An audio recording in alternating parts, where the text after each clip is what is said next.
Hello and welcome to the Columbia Daily Tribune's Behind the Stripes webcast. This is Tribune sports editor Joe Walljasper along with Tribune football beat writer Dave Matter. This will be our recruiting edition.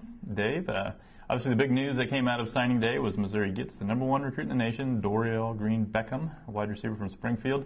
Let's discuss maybe what the impact of that is. Maybe, first of all, kind of a big picture look at what it means to be able to sign the number one guy in the nation. I think it gives Missouri some credibility on the recruiting trail. I mean, they beat out the best programs in the country essentially for him, and a lot of it had to do with the fact that the proximity. I mean, he played in the state of Missouri, and over time, David Yost and Andy Hill and Gary Pinkel developed relationships with this kid and his family.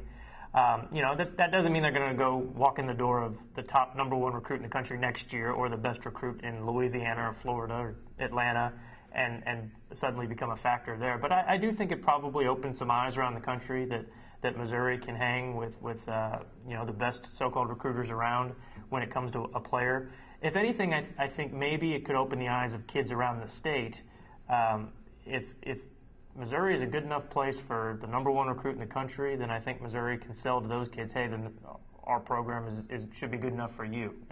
I don't know if they'll ever seal the borders. They probably won't, just because so many different conferences and schools come in and recruit kids from Missouri, and you're always going to have kids that want to go elsewhere. But maybe if they can land a kid like GreeneBeckham, then maybe they can continue to at least make those borders a little tighter around the state. They're still losing kids out of St. Louis, but they can live with that as long as they get some other players around the country in other areas that they target. But I think that the credibility issue is pretty big in this one.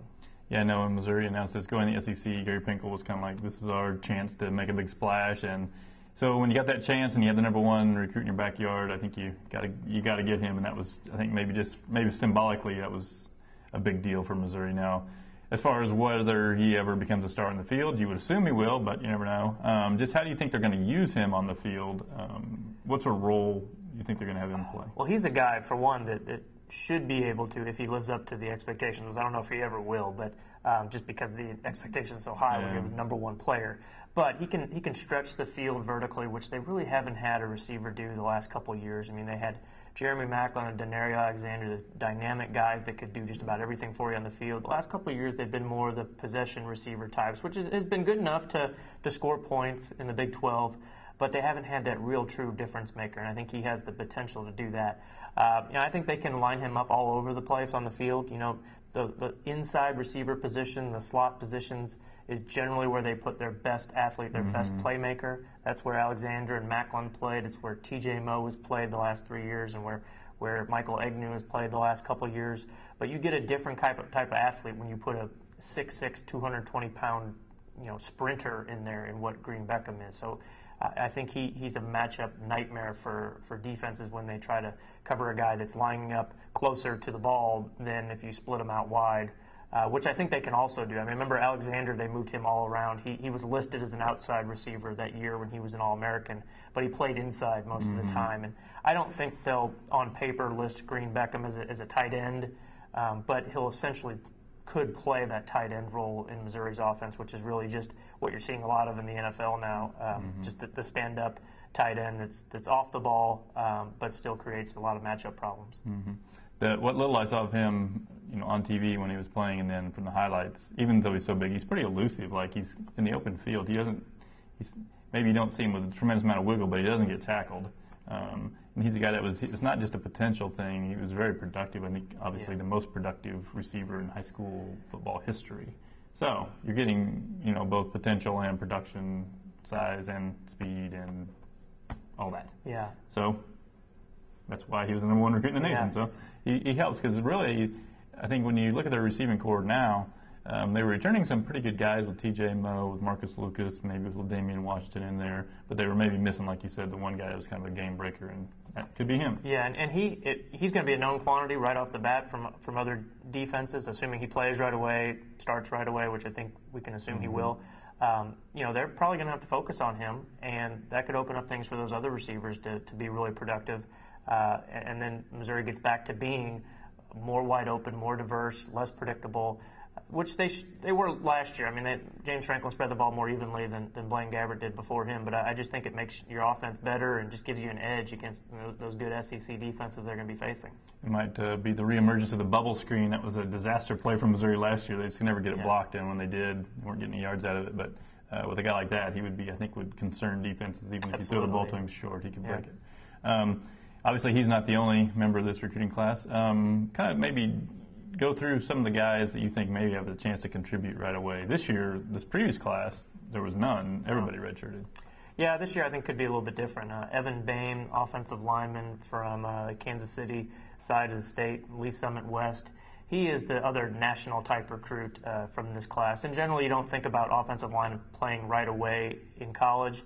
Only 2 have done it under Pinkel in 11 years, but I think this guy is more the exception than the rule. I mean, I talked to Josh Henson, their offensive line coach, last week on signing day, and he said that the difference with Boehm is there's not that gap between him and the juniors and seniors as far as, 1, his technique, which he says is really advanced, and 2, just his size. I mean, he's a big guy that you can put out there and maybe play at guard right away. Missouri's got some holes to fill on their offensive line at guard especially. And they had 2 seniors play last year, played really well, in Palmgren and Webbles.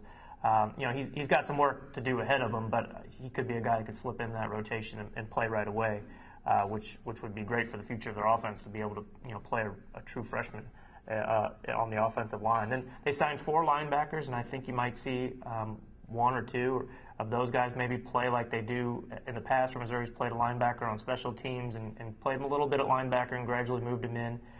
The junior college transfer Marcus Golden is a guy that's obviously older than the other guys. He's played at a level a little bit higher than high school, was really productive at the junior college level and in high school in St. Louis. He's a guy that's already got the size. He's about 230 pounds, so he could maybe factor in right away.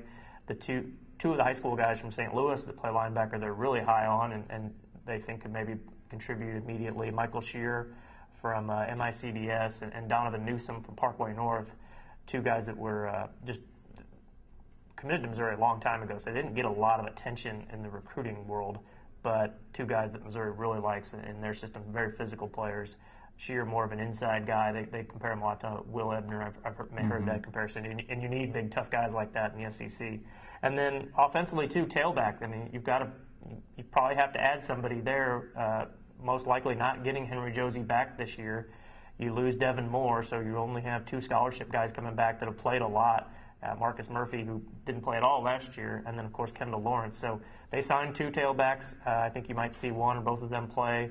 Morgan Stewart from Kansas City, another guy that recruited so early in the process that his star rating didn't really jack up very high because other schools didn't really recruit him as much, and that's how that whole game works.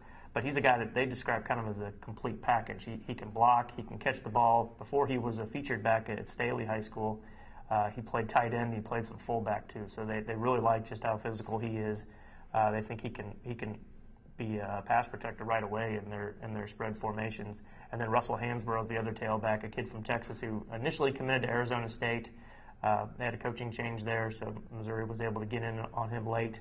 He kind of fits the mold of the typical smaller Missouri tailback, but they've had success with guys like that. So I think those are some guys that can contribute right away, just because if more than anything, you look at the depth chart where they have some holes to fill, and tailback's definitely one of them. And just, I'm obviously not a coach, but just from watching the highlight DVD, one guy who I hadn't heard much about that just jumped out at me was a kid named Brantley from Hershey, Pennsylvania, who was playing interior defensive line, but also playing running back and returning kicks. I mean, he's breaking off touchdown runs, and then on defense, he's just blowing people up and hitting people pretty violently. It seems like he may be the kind of guy that you're looking for when you're playing the SEC. An interior defensive lineman with speed, who, if you can bulk up to 300 pounds, I think he could really be kind of a monster. And one guy we also haven't talked about is Matty Monk, a quarterback who, we talked about DGB setting the all-time receiving record in high school. He set the all-time passing record, so that's a pretty nice combination. What do you think maybe the plans are going to be for him? Do you kind of foresee him redshirting this year, or what do you think they'll do? Well, Missouri's going to be in a nice situation because they're bringing him in, and they also bring back Corbin Bergstresser, who redshirted last year. He, I think, will go into spring football as the backup to James Franklin, and then you bring Mock in the summer and let them compete for the backup job. You got Ashton Glazer too, but I think those two have a higher ceiling at this point. So you're in a pretty good situation. I think the guy who plays the best in the fall in August camp probably becomes the backup. Do you play them even though Franklin's only a junior? I don't know. It's a tough call to make, but it's a good situation to be in. I think they do look at Mock as the next in line, the franchise-type quarterback. I mean, the comparisons to Chase Daniel came out a lot on signing day, and it's hard not to make those comparisons. I mean, he's built very similar to Daniel, put up monstrous passing numbers in a very passer-friendly system like Daniel played in, and he's just his demeanor, his personality, everything that they talk about as far as just his leadership reminds a lot of people of Chase Daniel too. So pretty good guy to be compared to when you're coming into the program, a guy who had great success, arguably the best quarterback the program's had. So yeah, they're in really good shape there. If they can afford to redshirt him, that means they're in a really good position too, because it means Bergstresser beats them out. Yeah, I guess I would think that they would probably prefer that Bergstresser does pretty well here in the spring practice to where they'd feel good about him as the backup. Then you could afford to redshirt Mock, and then you don't have two guys in the same class and with the gaps in between. Yeah. So I think that would be their ideal scenario.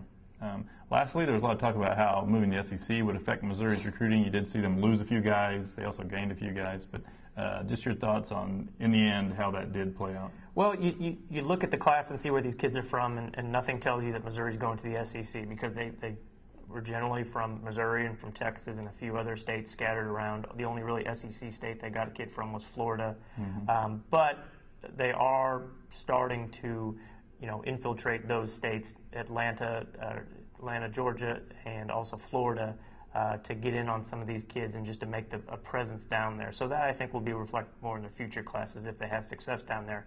What you did see, though, was, like you mentioned, there were, I think, 5 kids from the state of Texas who at one point were committed to Missouri, backed out and ended up signing elsewhere. A couple of them signed with SEC schools, so it's not just a matter of they didn't want to play in the SEC. Talking to some of the coaches and trying to get a read on the reasons why these kids changed their mind, a lot of them started looking elsewhere when Missouri was sitting at 4 and 5 during the season. And it was pretty obvious then that Missouri was having a uncharacteristically bad season, at least at that point, and that's when it's pretty natural for kids to start looking elsewhere. And I think also there was probably some kids out there that were dubious about how Missouri was going to fare in the SEC. I mean, if they were struggling like that in the Big 12, there's this national storyline out there that Missouri's just going to get pummeled in the SEC. Maybe some kids started to believe that, even though I think we've talked about it a lot. We don't think that's necessarily true, but it might have put a scare into some of these kids. And also, there's other factors out there. I mean, Gary Pinkel's DWI arrest, was that a factor in some of these kids changing their minds? I don't know if it was, but I know the coaches believe that other schools sort of brought it up and used it in recruiting. And no doubt, I mean, I think that's ammo for coaches, especially when talking about the SEC. So where things are a little bit different down there. So that could have factored in a little bit. I think the losing during the middle of the year was probably the biggest factor, and some questions about Missouri's long-term health in the SEC. But they ended up filling out their position needs with some kids that probably weren't on everyone's radar when all this started. And they're really excited now about diving into those new territories and trying to build some relationships down there. All right, well, that'll wrap it up. We'll take about a month off and join us again in March, and we will preview spring football.